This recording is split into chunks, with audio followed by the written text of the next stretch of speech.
അഭിനയൊക്കെ കൊള്ളാം, പക്ഷെ നിങ്ങളാരും ക്യാമറയിലേക്ക് നോക്കരുത് കേട്ടോ. ക്യാമറയിലേക്ക് നോക്കല്ലേ, ശരിയാവും, വേറെ കുഴപ്പമൊന്നുമില്ല. റെഡിയല്ലേ? Okay sir. റോൾ ചെയ്യാം. Rolling sir. ആക്ഷൻ.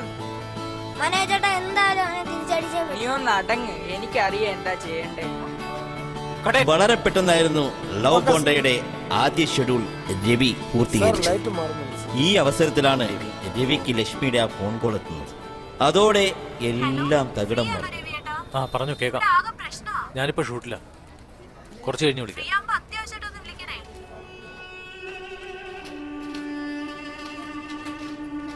കുഴപ്പമാണ് എൻ്റെ അവിടെ ആലോചിച്ച് ചെയ്യും. ഏകദേശം കാര്യങ്ങൾ എനിക്കറിയാമായിരുന്നെങ്കിലും അവൻ ഷെഡ്യൂൾ പാക്കപ്പ് പറഞ്ഞതോടുകൂടിയാണ് സന്നദ്ധിയുടെ ഗൗരവം എനിക്ക് പിടികിട്ടിയത്.